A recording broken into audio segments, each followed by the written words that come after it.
Well, this is actually a perfect segue into the question segment. The intro was a little long, guys. Sorry. Isaac's a good friend of mine, so we love to chat it up. Ha ha. Insert joke here. Uh, so, as I will make custom in most of these, I give people a warning. Because I intend to have not only everyday people that I know, online people I know, but also high-profile people, some of whom I have contact with, like actual direct contact with. And I now ask you to take this pledge. You now stand on trial before the judges of the World Wide Web. No lie is safe. Nothing is sacred. And nothing is beyond its reach. Anything you have ever said or done can and will be used against you in the public sphere. As such, you must be prepared to defend and justify yourself and your worldview. Do you accept these terms, Isaac Victor Yepez? I accept. All right, thank you. We may now proceed. I'll probably do this in like an epic voiceover in the future. Sounds good. Alrighty, so on this track, so tell me, what made you a conservative, and what makes you want to stay conservative? So, oh man, it was a long journey, I think. Because, of course, a lot of circles that I used to hang around were always very liberal. And I come from a fiscally conservative household. My parents really never talked about politics with me. But, I went into accounting, and economics always made sense to me in high school. So I would listen to their points, and socially, I was like, yeah, leave the government out of my life. I don't care. But when they started talking about economic policies, I was like, no, this doesn't work. Like, it won't work. It never has worked. It never will work. And that always kind of put me in a gray area with Democrats, because I was willing to agree with the socially libertarian parts, but when it came to their really never worked in its fucking lifetime, spoiler alert, like 1 million people are going to die because of this implementation. Under one such example, Mao Zedong, and this is just him, he maxes out the death count at 100 million, just saying. Yeah, the low estimates, I think 40 million. So you're still in the millions. Tens of millions. Yeah, the tens of millions. But, imagine raising an army like that in Lord of the Rings. But we would always get into these arguments, like, well, how come you don't believe in higher taxes, and how come this, and you don't want these programs? And it's like, because entitlement programs are cancer. They literally function like cancer. They just grow and grow and grow. You can't really stop it. You can slow it down, maybe even halt its aggressive progress into your society for a few years if you're lucky, but eventually it's going to grow again. Wasn't there a Ronald Reagan quote that went something like, and I'm paraphrasing here, so apologize, that it's easier to start a new government program than it is to kill one, a pre-existing one? If it's not a quote of his, that should probably be... he said something like that. Yeah, it should probably be an axiom of government, because, there's just not many programs that get cut entirely, especially ones that I think are inflated. But, so I always disagreed with this, and then the whole... What first started turning me away was I dated a feminist. And, this girl was, like, intersectional before I knew what intersectional meant. Oh gosh. And she was like radical and all this stuff. I just thought she was hot. So, and before we got into those discussions, you let your other head do the talking. Yes, I'm sorry, but she was very intelligent, always top of her class and whatnot. And so she was Pakistani, or no, not Pakistan, Palestinian. Mm-hmm. And I'm not sure. I think she was a secular Muslim. Probably. Those are the only ones that become feminists anyway. Yeah. The third wavers anyway. So she's talking about like rape culture, and I was like, what the fuck is rape culture? And like all this stuff, and I was just like, okay, I'm not smart enough to pick away at these arguments, but I know something's wrong here. Like, this doesn't make sense, because We were talking about holding hands one time, and she was like, "Yeah, that's part of rape culture because it's possessive or something like that." And I was like, "That's ridiculous," And then she was like, "Well, she always had to make it a point to let everybody know that she was a feminist." And I said, "What's the point of doing that? Everyone's already on your side." And she goes, "No, they're not. Like, not in government." And I said, "If you keep demonizing the people the way that you are and alienating people from your cause, you're not going to win anyone over." Didn't realize how prophetic that was until a few years down the line, where I was like, "Yeah, you're fucked as a movement." And I wasn't ready to say I'm not a liberal until I got stabbed. That was when I went as far right wing as you can go. In about the 10 months that I was recovering. Because, I felt sorry for myself. People felt sorry for me. I had, like, all this victim credit, But it just wasn't good. Like, I didn't have motivation to do anything. I kind of wanted to just curl up in a ball and die. Because, I thought my arm was going to be useless for the rest of my life. And I thought I was going to have all these health problems. But it turned out it wasn't. Thank fuck. And my dad said, you need to get out and do something. Like, this is crippling you. You're crippling yourself. And at that point, something clicked in my head. I was like, hey, this is actually really wrong. Like, why am I doing this? The only way I'm going to get out of this is if I do it myself. And so that's what I did. And I just haven't really looked back since, as far as, like, should I go back to liberalism? No.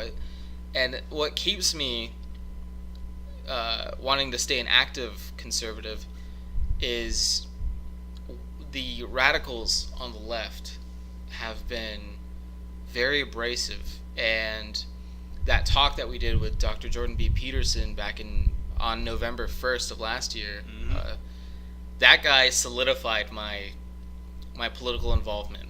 After that, I was just completely inspired. And I remember he said, "You're in the fight of your lives right now. You may not realize it, but it's happening." And at that point, I was just like, yeah, this is, the way I got to go. Well, it's interesting too, because it was that first of the unfiltered lecture series. It's a pity we never recorded that one, because it was really good.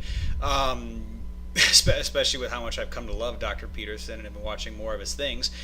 It was. I'd always known that there was something very sinister plaguing the left, but I could never quite put my finger on it. I could tell this was some sort of ideological zealotry, but I could never place my finger on where did this come from? When did the left stop being, or was it ever classically liberal like it claims to be? If it was liberal, it wouldn't care.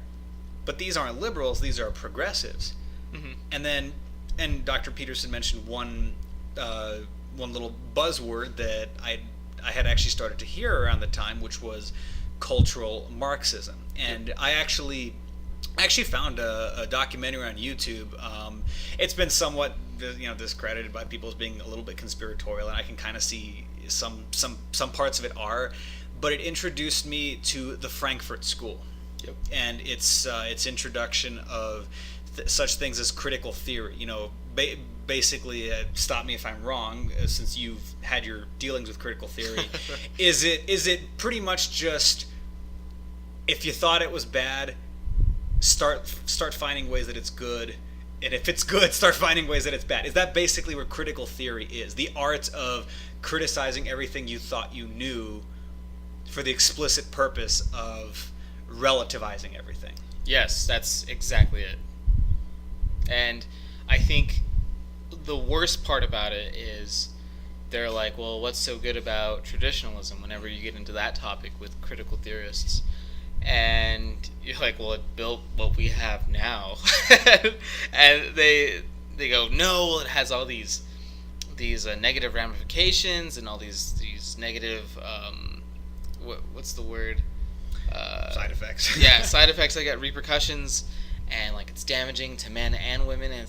And I always just think to myself, if it's damaging to both men and women, how are we progressing to making our society more advanced as we go along? More just, more advanced, more nuanced, more understanding.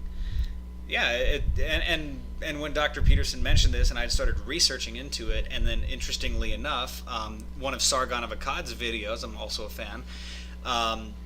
He played like end clips from a 1984 interview with former KGB officer Yuri Bezmenov, and it talked about how the Soviets in other countries that they had ambassadors with, like India, South America, etc., would propagandize them, starting with education. Softly introduce Marxism, critical theory, into academia to make people more open to the Soviet concepts of social justice. And he even used Yuri Bezmenov, and this is from 1984, over 30 years ago, using the expression social justice. It was the craziest, most prophetic thing I had ever seen. Talking about how Marxism, it didn't work economically, and as time went on, people began to realize they lost the economic argument, and workers were not interested. So they decided to take it to cultural extents. I mean, yeah, that's when I realized, you know what, this all makes sense now. And as I watched Dr. Peterson, he explained it better, that this movement that solidified social justice were the postmodernists. They took, whereas modernism strove for one singular objective truth through scientific inquiry, through testing, through experimentation, postmodernism said, oh, well, everyone brings their own biases to the discussion table, therefore, and there's also multiple ways to read into things or interpret art or literature, so therefore, one single objective truth does not exist, therefore the only thing that's sort of truth to you is your group identity. It's sort of around the same time period as you. This election cycle is what woke me up to. I was knew the left was malicious, but never to the extent that I'm seeing them for now. Yeah, and I think something to the point you're making here is when you look at J.K. Rowling's Twitter account. Oh, Lord. Dear Lord! If you want to take a trip down the rabbit hole, there you go. Yesterday, she had posted something, I think it was from the Telegraph or maybe the Guardian, but it said now 1/3 of suspected terrorists in the UK are white. And so people were like, oh, look at this, it's just crazy, see, hateful white people, they're all following Donald Trump's rhetoric. It's like, really? I mean, even if that were so, the UK is 87 or 88% white. So shouldn't it be 87% or more are suspected white terrorists? Like, how are they so blatantly disregarding this other 2/3? So if anything, that 1/3 is heavily unrepresentative of the population. And so they I mean, everybody that I brought this up to, they blocked me immediately.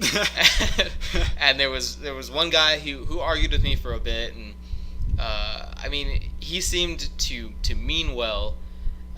Eventually he apologized for condescending or whatever, but he was like, it was interesting seeing your point of view. And I said, it's nice that we're having this discussion, because in the classroom I get shut down. As soon as I push my professor into a corner, it's, oh, let's move on, or like, let's not talk about that. Oh, this conversation bores me, let's move on. Yeah, so that's why I think the way to connect with these people is not going to be with facts, because they'll just block you, or they just won't listen to you, or they'll shut you down, as you've seen at in-person events. But the way to do it is talk to them in their terms. Yeah. Terms that they'll understand, and use their reasoning and flip it on its head. That's the best way you can stop them in their tracks and make them think for a second. Because if you get hostile with them, trust me, they will not want to hear what you have to say. You might turn them off, forever. Yeah, exactly. So my next question is, as a fellow Hispanic conservative of Mexican ancestry, what makes you hate illegal immigration? So I think there's Oh man, that's it's quite a few things. One is it inevitably drives down the market value of labor, especially at the lowest rungs of the ladder, which is confusing for me when I see liberals virtue signaling about illegal immigration. Oh, nobody's illegal. Let them in. Let them in. Let them in. Oh, it's easy for you to say that. Both your parents have professional jobs, or you're already a 6-year degree student or something like that, and you're never going to have to worry about having to work at a McDonald's or doing odd jobs or mowing somebody's lawn or being a gardener for somebody, because you're going to live in this ivory tower or at least something resembling that bubble. Gated community. Yeah. And it's the people at the bottom who don't have time to have a voice in this discussion that they claim that they care about, who are getting the brunt of this. And furthermore, it shows liberal elitism at work, where, oh, the poor black people, the poor black people, the poor brown people, but when it comes to white people, it's, oh, they're trailer trash, they make fun of them, they make fun of their accents. It's like, these are the poor people and uneducated people that you're always talking about. Why does it suddenly change when they don't have enough melanin in their skin? And another thing is, it's a slap in the face to those that do it correctly, and I know that's probably become a platitude to anybody that is on the outside listening in, but I mean, if you go through this process for years and you pay into the system, and then somebody just like has a cousin that works at a shop and you get in that way, and they can just pay you under the table for however long, what is that saying to everybody? It's an undermining the law. It's like when they make the family argument. Oh, what about their families? Well, they broke the law, didn't they? We still prosecute thieves. We still put people in jail, and that breaks up families. Yeah, and it's just like you wouldn't not prosecute thieves, murderers, rapists, any of those people because, oh, well, what about their family? And that's a ridiculous argument, I think. And to try to postulate that, it's insulting to my intelligence. You think you can just make an emotional argument and I'm going to fall for it? And what they need to understand is, in order for an emotional argument to work, or a shaming tactic to work, they have to assume that I give a fuck about their feelings, and I don't. I will laugh in their face, and I've done it. When Governor Abbott came into town, when they were shouting at me traitor and all that. Oh, I went right up to their faces and laughed at them, and nothing pisses off the left more than when you mock them. Oh, exactly. Probably what irritates me the most, besides those, is that some people don't realize, and the left doesn't seem to realize, is that these illegal immigrants, let's call them what they actually are, they're refugees.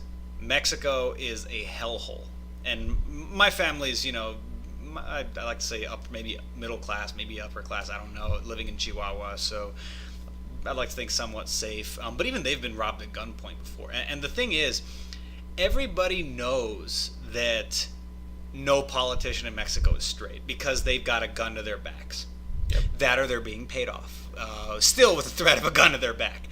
So the fact of the matter is, Mexico, we can't fix Mexico. They need to fix themselves. And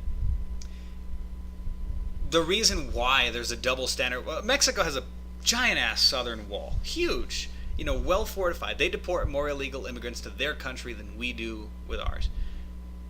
And yet they not only have no problem with, but they advocate for a porous border on our side, their northern border.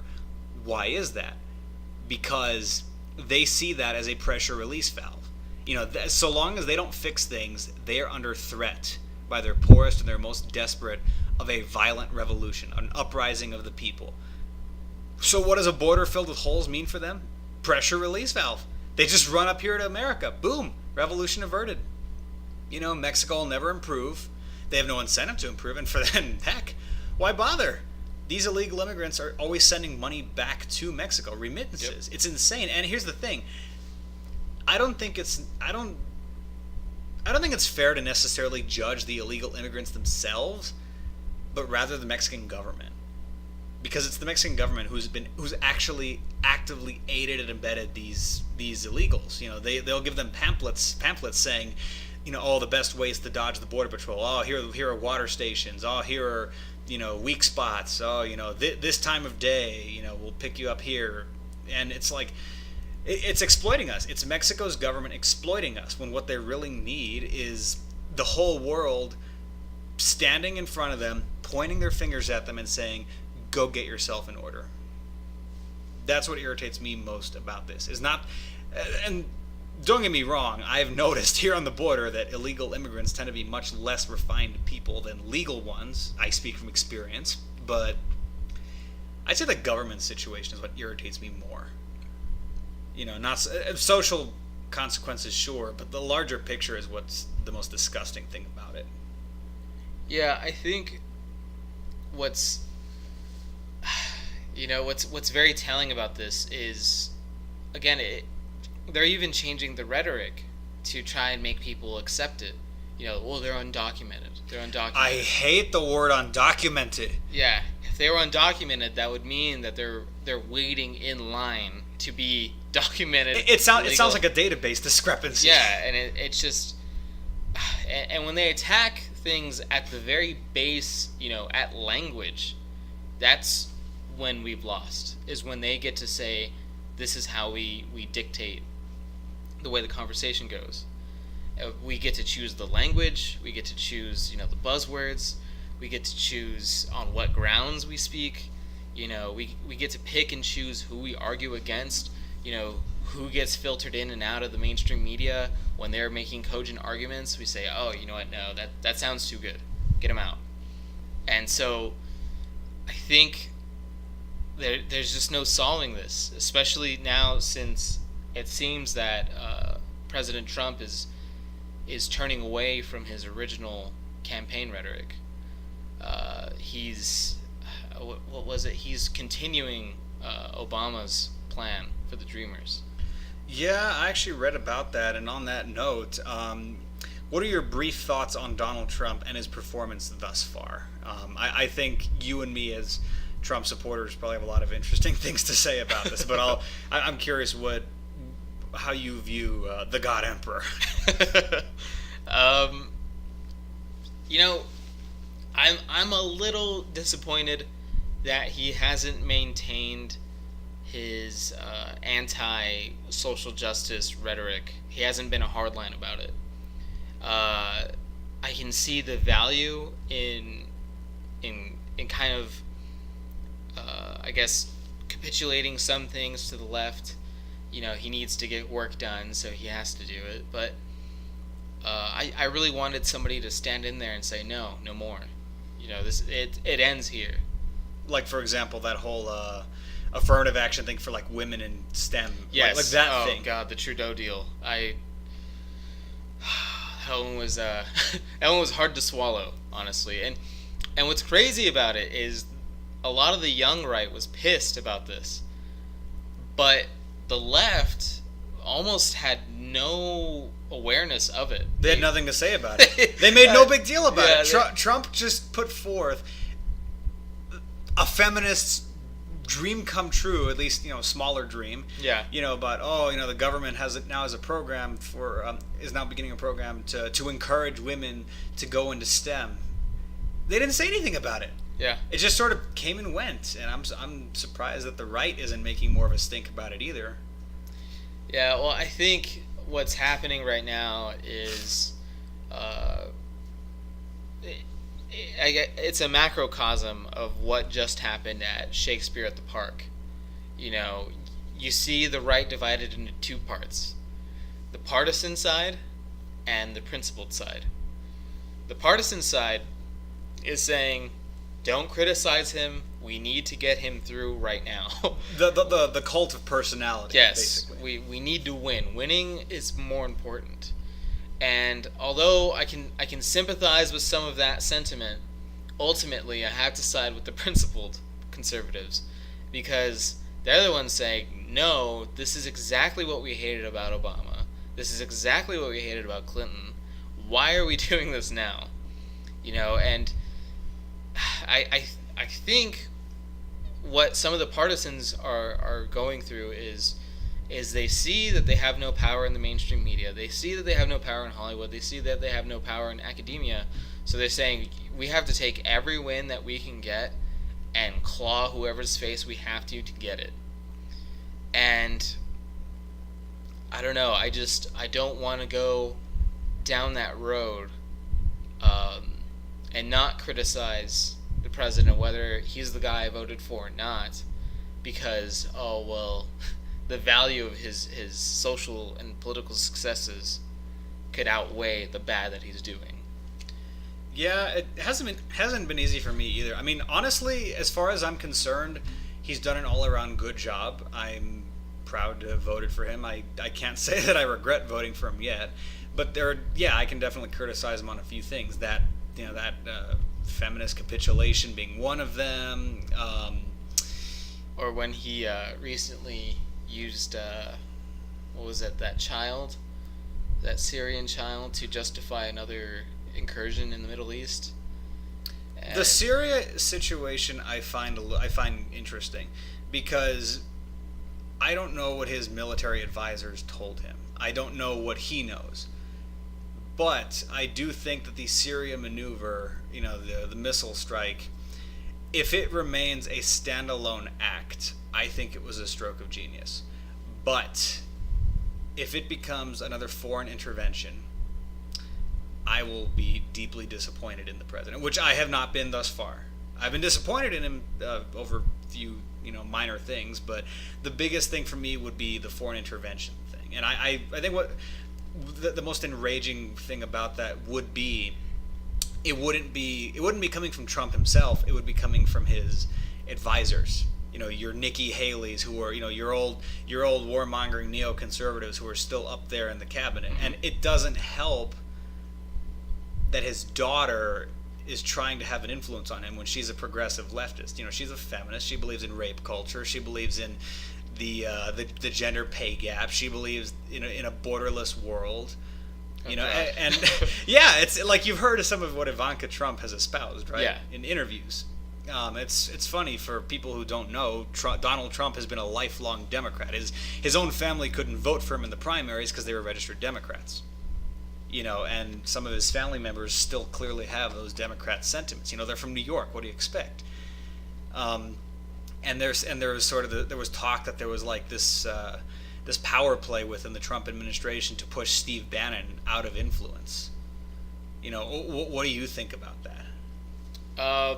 The whole Trump is Steve Bannon's puppet, or which part of that do you mean? I guess the place of Steve Bannon in the Trump administration, because what we sort of younger conservatives liked about Bannon was that he understood what conservative youth were seeing. He saw the problems. He worked for Breitbart. Breitbart is much more attuned to younger conservatives. Yeah. They know our struggles. They know our pains. They're not out of touch yet, even though they could very well become someday. But as far as I'm concerned, Breitbart's, for the most part, got its thumb on the pulse just right. But what are your thoughts on like this sort of move to push Steve Bannon out of influence in favor of the globalists, as your libertarians would say? Well, I think they see the value of Bannon to the right, and that's why they need to get him out of there, because they see, well, so far the implementation of his strategies, his rhetoric, has been working. It's been connecting with people. Now he's got a bunch of diehard youngsters following him, and they're probably going to be part of that 28% that's just unmovable.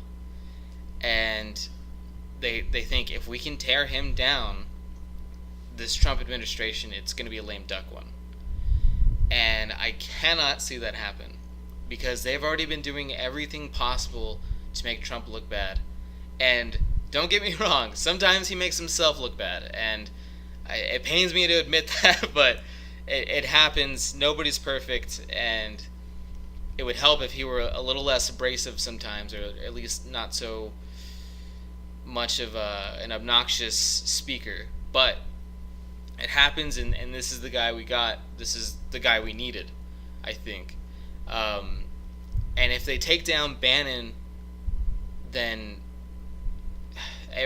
everything that Trump fought so hard against, Bannon is basically, his removal is going to take away from that. It's significantly. Yeah, and then we're just going to look spineless again. Yeah, exactly.